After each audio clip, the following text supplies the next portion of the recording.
There were a lot of unknowns when it comes to coronavirus. Now there are still more questions, but also more answers. For 18 weeks, we here at KSNT have been asking you to let us know what to talk about. So tonight, our focus is all things vaccine and mental health. We together, a coronavirus discussion. Thank you for joining us for this special discussion tonight. I'm Molly Pat. This is the 18th Monday that we've been bringing in the experts to answer all of your coronavirus questions that you email into us. So joining me tonight is Jenny Watson from the Family Service and Guidance Center and Dr. Cliff Jones from Stormont-Vail Hospital. So thank you both for joining us tonight. We really appreciate it. Now, first, I want to give you an update on where we all stand in the vaccine rollout plan before we get started. So starting today, people in phases 3 and 4 can start getting vaccinated. That includes everyone between 16 and 64 with pre-existing conditions like asthma, cancer, heart conditions, and women who are pregnant. It also includes people who can't work remotely, like utility workers, truckers, bankers, and IT professionals. Now here's a look at the latest vaccine numbers in Kansas. The state's health department reports more than 1.3 million doses have been distributed across Kansas. Over 1 million vaccines have been administered in the state, with 676,000 people in Kansas receiving at least their first dose, which makes up 23.2% of people in the state. And while our focus has solely been on vaccines for the past couple of weeks and getting through this pandemic, there's also more long-term effects that we're going to see even when all of this is over. And one of those things being mental health. So first tonight, Dr. Jones, something everybody is ready for and could help potentially ease some of the mental health challenges is being around family without really feeling worried or anxious. So if somebody gets vaccinated, are they safe to be around their family and friends, or can they still be a carrier of the disease and then transmit the virus as well? Well, there's so many things that we can't be 100% certain about. The majority of individuals after vaccination, after completing vaccination, are not only protected, probably will be able to avoid infection. It's an assumption that I think there is a little bit of data that would suggest some individuals can have mild infection or minimally or asymptomatic infection. The vaccines, the mRNA vaccines that came out last fall are considered 95% protective, and so there's still a few percentage of people that will have a mild illness and could potentially transmit the virus. And again, the advice is still out there that if you have illness, you should be conscientious about what you do and who you are around. And there's still general recommendations that when you're around individuals that have not been vaccinated, individuals that have underlying health problems, that you respect their health and continue to wear face mask protection.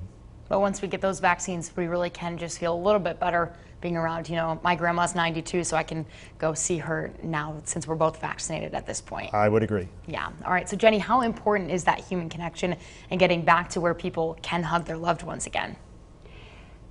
There's so much communication and things that we do with our words, but then there's almost a lot of times even more that we do outside of words. And people being able to have that human connection. There is research and evidence behind what happens in our brain when we have connection, physical connection with people we love. So having the opportunity to do that again is a really great step towards us being able to heal from this last year, not just physically, but mentally as well. Definitely. And Dr. Jones, a viewer question now.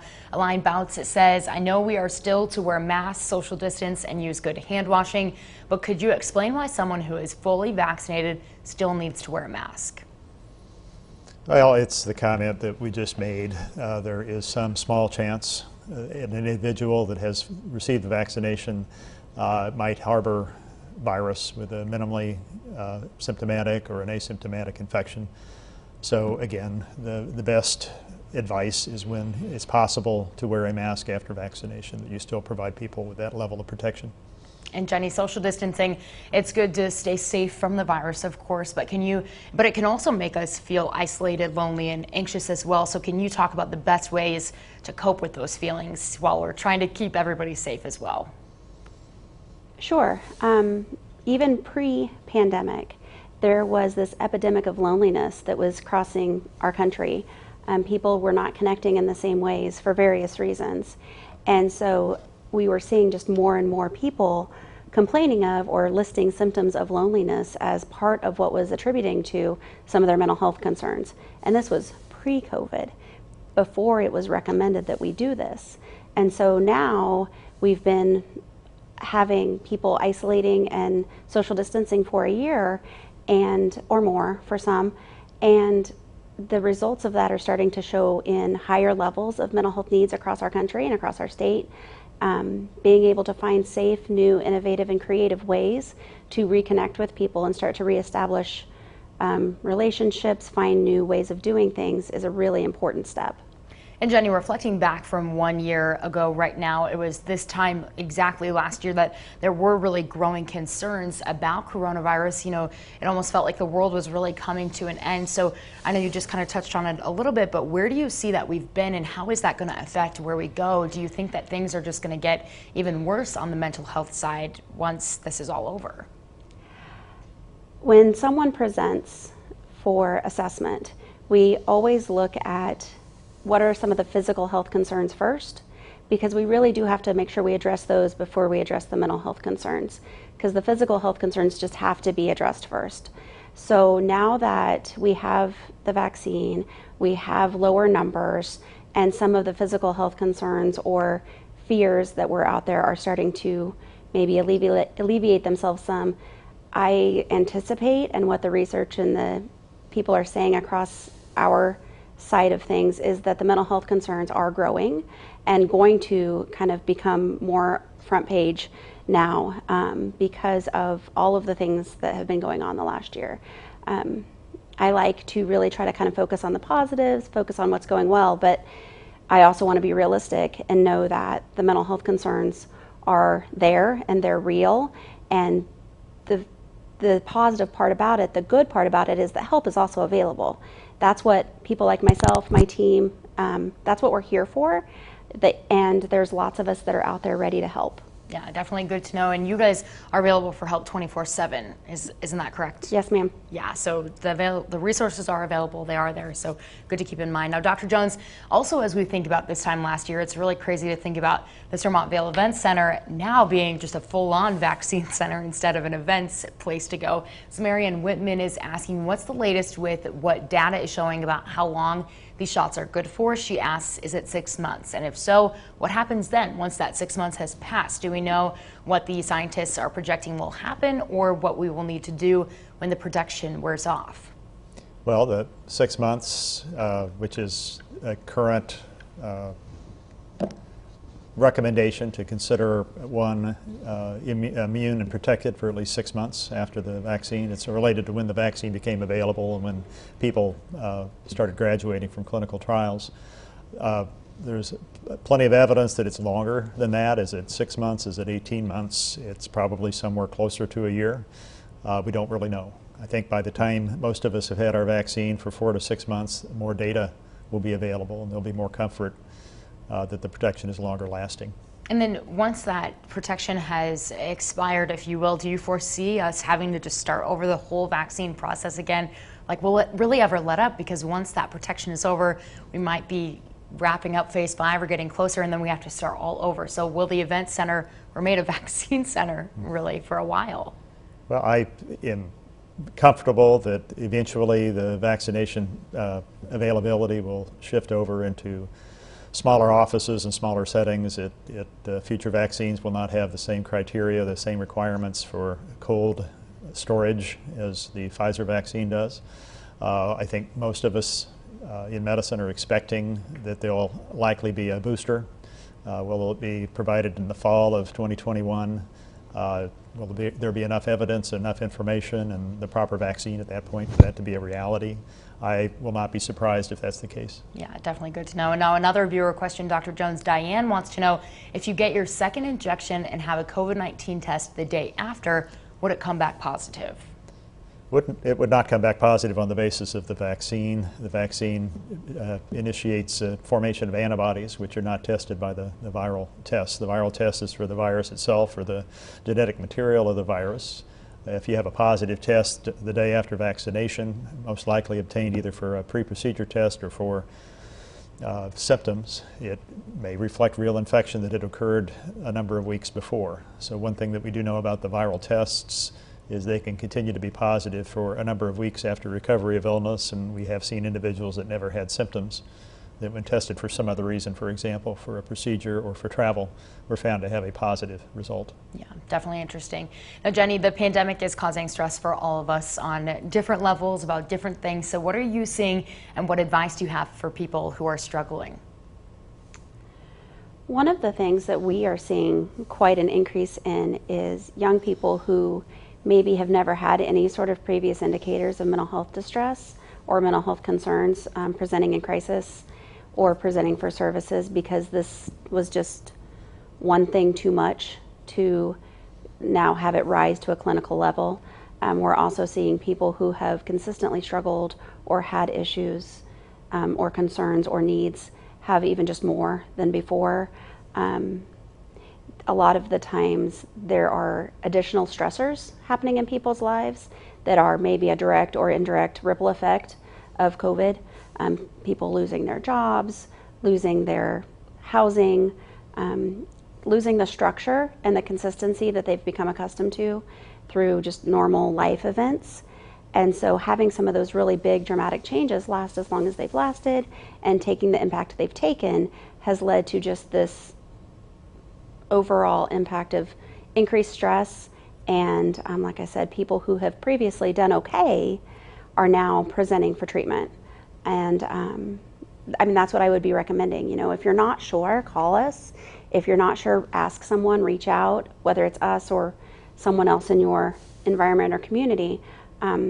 Just talking to people and trying to connect to try to get some support is an important piece. Yeah, that definitely makes sense. All right, we're going to take a quick break here, but we're going to be right back. And when we do come back, we're going to talk about the rising number of suicides and if it could be related to the pandemic and why. We also have more vaccine and virus questions. So we'll be right back after this. We Together, a coronavirus discussion sponsored by Stormont Vale Health. The COVID vaccine. Let's talk about it. Historically, there's a lot of distrust. We get it. But people of color are disproportionately affected by this virus. Too many of us are dying. We are worried about our patients. We are worried about our community. We've safely taken other vaccines, polio, tetanus, flu. Now COVID. It is time to stop the spread. An emergency situation requires an emergency response. 80% of the U.S. population needs to be vaccinated, including people of color. So when my time came, I took my shot. I took my shot against COVID. What about you? Do it for your family. Do it for our future. The COVID vaccine can save your life and the life of your loved ones. Take your shot for our people. So that rash or spot you said I should keep an eye on, it's definitely getting worse. Okay, let's take a look. Ew. There's definitely some swelling. Is it warm to the touch? Yeah, it's pretty warm. Okay, well let's try a prescription ointment. Is that a Justin Bieber tattoo? Okay, gotta go bye. Stormont Vale now offers virtual care, so you can talk to your doctor almost anywhere. Download the MyChart app to get started today. Home is the starting place of love, hope, and dreams.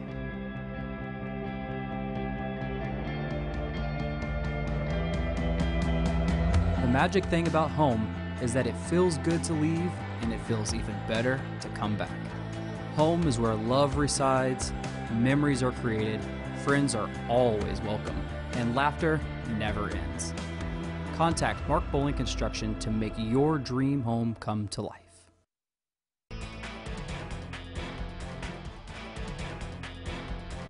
Welcome back to our coronavirus special discussion. Tonight, Dr. Jones from Stormont Vale Health and Jenny Watson from the Family Service and Guidance Center are here with us. So getting right back in it tonight, Jenny, some sad news over the weekend broke that the founder of Texas Roadhouse took his own life after suffering from ongoing symptoms related to COVID-19. The major symptom that he was facing was his ears kept ringing after he was recovering. So what are the takeaways and lessons to learn from this tragic story when you're dealing with ongoing symptoms of something and then it turns into a mental health struggle as well? One of the main takeaways that I would want to pull from this is that suicide doesn't discriminate. It does not care about our age, gender, race, or our financial status in our community. You know, the mental health impact of this pandemic is going to be huge, and the ripple effects are going to be felt for a long time.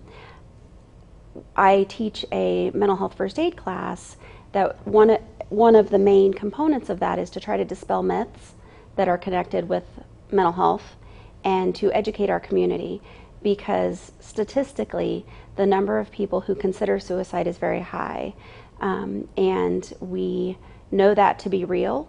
A lot of people who are having those thoughts are not necessarily sure who to talk to or what to do with that. It's also cloaked in shame and guilt sometimes. I hate to say that it's always one way or another, because that's the interesting thing about mental health is, you know, it depends. Sometimes we are seeing something happening over here and sometimes it's over here. But the way we learn and the way we know or try to help people is by asking questions and getting to know people. Someone struggling with some after effects of COVID-19 or any other life stressor may be feeling a certain way, maybe having thoughts of suicide or ending their life, but not know who to talk to about it. They may feel shame or guilt, and then with not knowing where to go or what to do, ultimately take their lives. And we want to try to just get that message out there that recovery is possible, that having these thoughts and feelings are very common for people, but then knowing what to do, who to talk to, and where to get help is a huge piece of this, because recovery is possible. And we want to make sure that they know that and get the help and support that they need. And so if somebody were to call you for some help, you know, dealing with something like this, what would you guys do for them?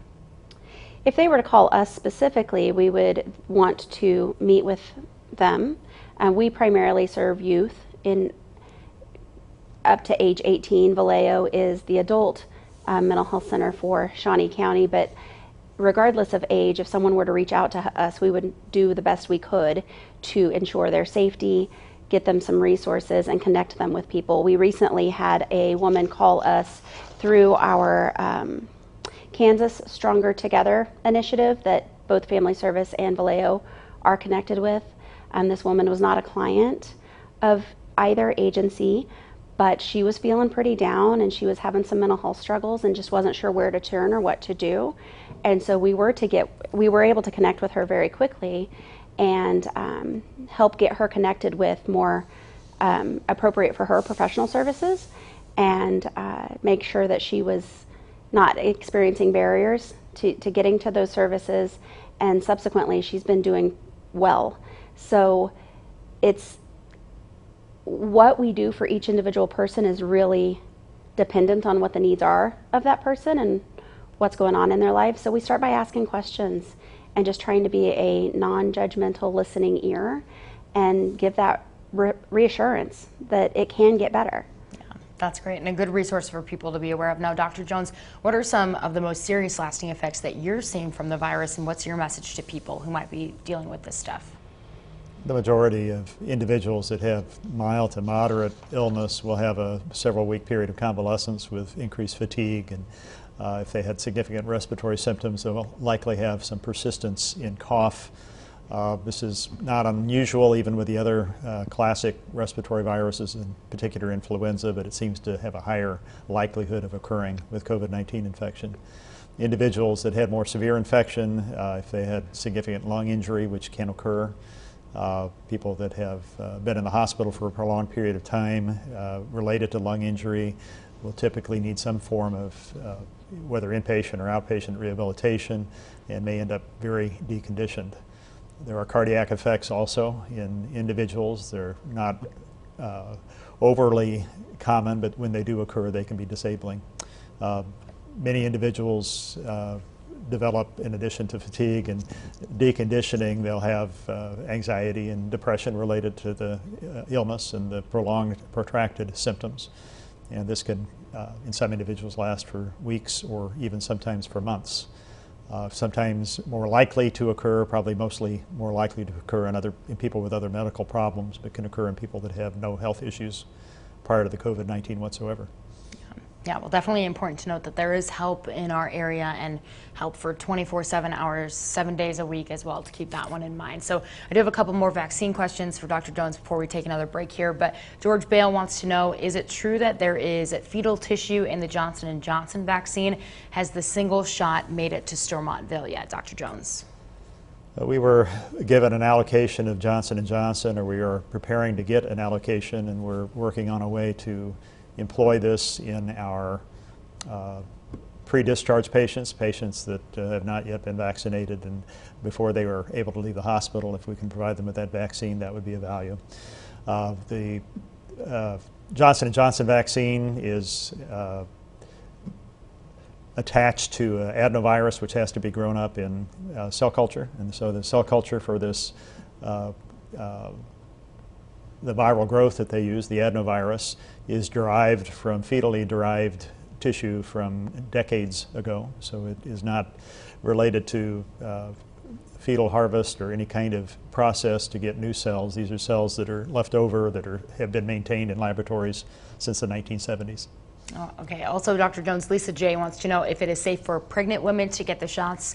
This conversation has come up a lot. She also wants to know, can the vaccine keep women from getting pregnant or have any effects on the uterus for future babies? So the original vaccine trials were not designed to include studies in pregnant women. However, women did become pregnant during the course of the vaccination, and there has not been any evidence of any injury or deleterious effects on either the woman or the baby. It's a vaccine that's not a live vaccine. The vaccines incorporate RNA that stimulates antibody formation, and those are not harmful to the pregnancy or to the baby. Good to know, because that's been a hot topic that a lot of people have been asking about. Okay, we're going to take another quick break here, but don't go anywhere, because we'll go over the key takeaways and what challenges the pandemic has created in schools. We'll be right back after this. We Together, a coronavirus discussion sponsored by Stormontvale Health. La vacuna para COVID. Hablemos al respecto. Históricamente hay mucha desconfianza, entendemos. Pero las personas de color son afectadas desproporcionalmente por este virus. Muchos de nosotros están muriendo. Estamos preocupados por nuestros pacientes. Estamos preocupados por nuestra comunidad. Hemos sido vacunados contra otras enfermedades como polio, tétanos y la influenza. Ahora COVID. Es hora de detener la propagación. Una situación de emergencia requiere una respuesta de emergencia. El 80% de la población necesita vacunarse, incluyendo a las personas de color. Así que cuando llegue el momento, me vacunaré. Yo me vacuné contra el COVID. ¿Y tú? Hazlo por tu familia. Hazlo por tu futuro. La vacuna contra el COVID puede salvar tu vida y la vida de sus seres queridos. Vacúnate por los nuestros. Frontliners, essential employees, heroes. We've been called many things during this pandemic. But the truth is, we aren't your first line of defense. That title belongs to you, your neighbors, and your community. By wearing a mask, washing your hands, and social distancing, you can keep us safe. Care for others, so we can care for you. Stormontvale Health, empowering you together. The world is a noisy place. People talk at each other and over each other, but nobody talks to each other. It gets us angry and it makes us cynical, and we don't learn or grow. I want to change that. So every night, we're going to sit down with America's top newsmakers and biggest celebrities, and I'm going to show you what happens when we have a conversation, when we actually communicate. So let's talk. Banfield, weeknights, 10/9 Central on News Nation.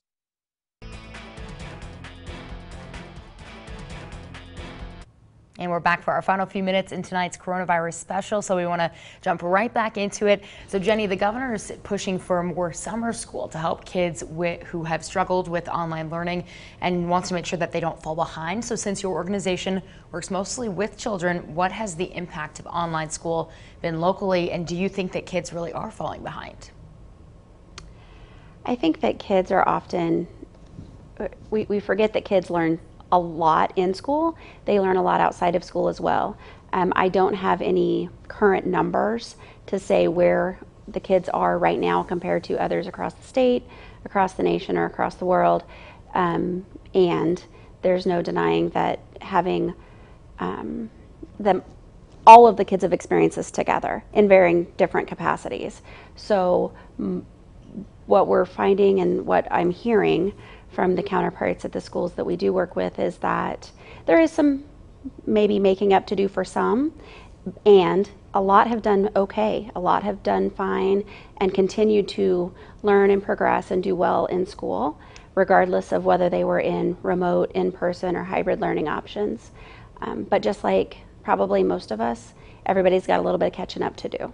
So whether that's academically or emotionally or through any other means, there's some catching up to do. Yeah, we can all relate to that one, that's for sure.